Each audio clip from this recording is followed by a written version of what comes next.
Railway స్టేషన్లో భిక్షాటన చేసుకునే స్థితి నుంచి పద్మశ్రీ అందుకునే స్థాయి వరకు చలికి గజగజ వణుకుతూ ఏం చేయాలో అర్థం కాకపోతే శ్మశానంలో శవాల దగ్గర పడున్న వస్త్రాలు తీసుకునే కప్పుకునే దుస్థితి నుంచి 750 సత్కారాలు, సన్మానాలు, పురస్కారాలు, అవార్డులు, శాలువాలు అందుకునే స్థాయి వరకు తన పాపకి పాలిచ్చే శక్తి లేక, ఒంట్లో ఓపిక లేక, ఏం చేయాలో అర్థం కాక, తినడానికి తిండి లేకపోతే శ్మశానంలో ఉన్న పిండితో రొట్టెలు చేసుకుని కాలుతున్న చితి మంట పైన దాన్ని వేడి చేసుకొని దాన్ని తిని శక్తి పుంజుకొని తన పాపకి పాలిచ్చే దుస్థితి నుంచి 2000 మంది అనాథల్ని దగ్గరికి తీసుకొని వాళ్ళకి భోజనం పెట్టి వాళ్ళని చదివించి ఇంజనీర్లుగా, డాక్టర్లుగా, లాయర్లుగా, చార్టెడ్ అకౌంటెంట్లుగా చేసి వాళ్ళని ఉన్నత స్థాయికి తీసుకెళ్లిన mother of orphans Sindhutai Sapkal గారి గురించి మనం మాట్లాడుకుందాం. ఓకే. ఆమె 1948 మహారాష్ట్రలో ఒక చిన్న గ్రామంలో పుట్టారు. 4వ తరగతి చదువుతుండగా, అంటే తనకి 10 ఏళ్ళు ఉన్నప్పుడు తనకి 30 ఏళ్ల వ్యక్తితో వివాహం చేస్తారనమాట. అంత చిన్న వయసులోనే తనకి బరువు బాధ్యతలు ఎక్కువైపోతాయి. ఇంటి పని, వంట పని, బట్టలు ఉతకాలి. తర్వాత వాళ్ళకి ఒక పశువుల పాక ఉంటుంది.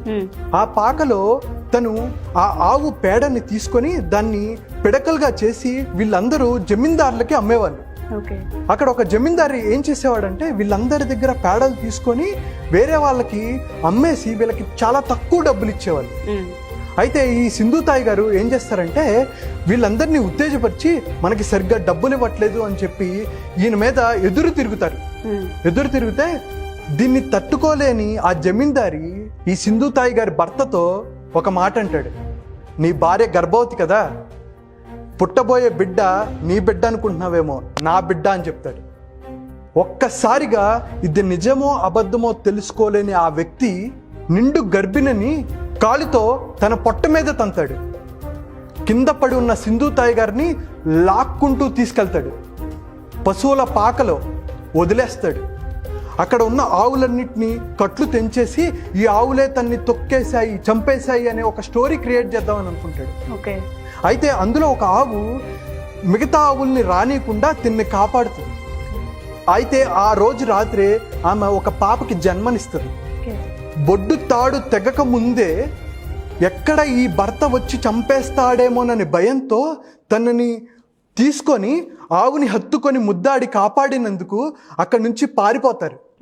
ఎక్కడికి వెళ్ళాలో తెలియదు. అలా పరిగెత్తుతూ వెళ్తూ ఒక శ్మశానం దగ్గర ఈ పాపని పెట్టి తిను పడుకొని ఒక రాయి మీద తన బొడ్డు తాడుని పెట్టి ఒక పదునైన రాయి తీసుకొని ఆ బొడ్డు తాడుని 16 సార్లు కొడతారు.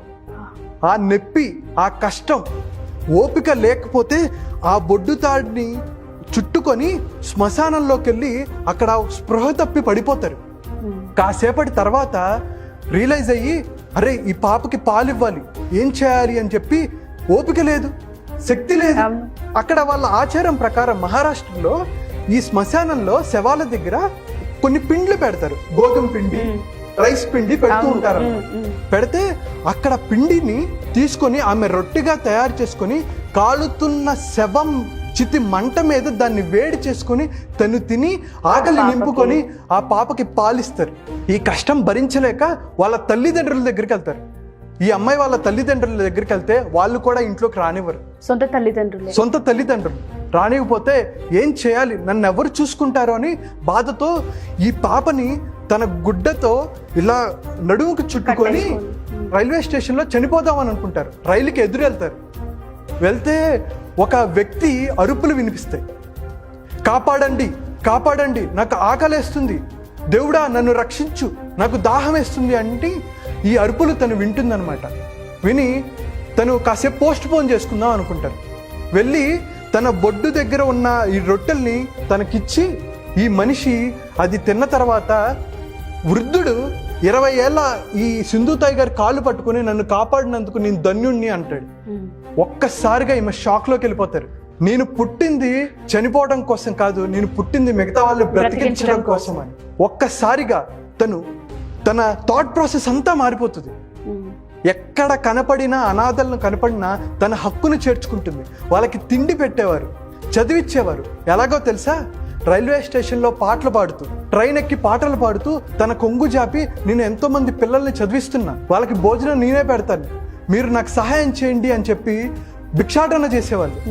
చేస్తూ ఆ పరిస్థితి నుంచి 2000 మందిని చదివించి వాళ్ళని చార్టెడ్ అకౌంటెంట్లుగా, లాయర్లుగా, ఇంజనీర్లుగా, డాక్టర్లుగా చేసి వాళ్ళని ఉన్నత స్థాయికి తీసుకెళ్ళి వాళ్ళకి పెళ్ళిళ్ళు చేసి కోడళ్ళు, అల్లుళ్ళు, నాకు మనవళ్ళు ఉన్నారని ఆమె పొంగిపోతారు. ఎంతో సేవ చేసిన ఆమెకి 2021లో పద్మశ్రీ అవార్డు అందుకున్నారు. Great sir. ఆమె 4 జనవరి 2022లో 76 ఏళ్ళప్పుడు చనిపోయారు. అలాంటి గొప్ప వ్యక్తి గురించి తలుచుకుంటేనే చెప్తున్నా, ఆ చెప్పే శక్తి ఇచ్చిన భగవంతుడికి నేను ధన్యవాదాలు తెలియజేసుకుంటున్నాను. ఇందులో ట్విస్ట్ ఏంటంటే తన సొంత కూతుర్ని మిగతా వాళ్ళకన్నా ఎక్కువగా చూస్తానేమో, వీళ్ళని సమానంగా చూడలేనేమో అనే భయంతో తన సొంత కూతుర్ని పూణేలో ఉన్న స్వచ్ఛంద సంస్థకి ఇచ్చేస్తారు. వీళ్ళందరినీ సమానంగా చూడాలి, వీళ్ళకి భోజనం పెట్టి వాళ్ళు ఏదైతే చదవాలనుకుంటున్నారో వాళ్ళని ఉన్నత చదువులు చదివిస్తారు. అలాగా ఎంతో పెద్ద సామ్రాజ్యాన్ని సృష్టిస్తారనమాట. సృష్టిస్తూ ఉంటే ఇందులో కొంతమంది స్వచ్ఛందంగా వచ్చి ఆమె చేస్తున్న సేవలు గుర్తించి ఆమెకు ఎన్నో అవార్డులు ఇస్తూ ఉంటారు, రివార్డులు ఇస్తూ ఉంటే ఆ డబ్బులను కూడా ఆమె వీటి కోసమే ఖర్చు పెట్టేవాళ్ళు. అయితే ఒక రోజు ఏమవుతుందంటే ఒక 80 ఏళ్ళ వృద్ధుడు ఆమె దగ్గరకు వస్తాడు. ఆకలి ఆకలి అని చెప్పి తన దగ్గరకు వస్తే తనకి పూర్తిగా భోజనం పెడతారు.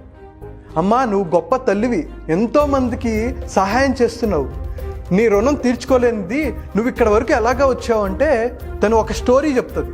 నా భర్త నన్ను ఇలాగా ప్రెగ్నెంట్గా ఉన్నప్పుడు నన్ను తన్నాడు, నేను ఇప్పుడు వచ్చాను అంటే తను షాక్ అయిపోతాడు. ఎందుకో తెలుసా? ఆ భర్త తినే కన్నీటి పర్యంతం అయిపోతాడు. ఆమె కాళ్ళు పట్టుకుంటాడు. ఆమె గొప్పతనం చూడండి, వాడిని క్షమిస్తుంది. క్షమించే గుణం అనేది మెంటల్లీ స్ట్రాంగ్ ఉన్న పీపులే చేయగలరు. ఎంత ఉండాలండి. ఆమెను ఇంతవరకు తీసుకొచ్చిన వ్యక్తిని క్షమించగలిగింది. అతన్ని ఒక వేరే వృద్ధాశ్రమంలో జాయిన్ చేయించారు. అంటే మన లైఫ్లో ఒక చిన్న తప్పు ఎవరైనా చేస్తే మనకి అగైనెస్ట్ అవుతే వీళ్ళని ఎలాగైనా తగ్గించాలి, వీళ్ళ మీద ఎలాగైనా పగ తీర్చుకోవాలని చాలా మంది. కానీ క్షమించగలిగే గుణం అనేది చాలా గొప్ప వాళ్ళకే ఉంటుంది. అలాంటి స్థాయి నుంచి ఆమె ఎంతో మందికి ఇన్స్పిరేషన్. ఈ కథ నేను చెప్పడానికి ఏంటంటే మహారాష్ట్రలో ఈమె గురించి చాలా మందికి తెలుసు, తెలుగు రాష్ట్రాల్లో చాలా తక్కువ మందికి తెలుసు. ఆమె గురించి మాట్లాడేంత గొప్ప స్థాయి నాకు లేదు.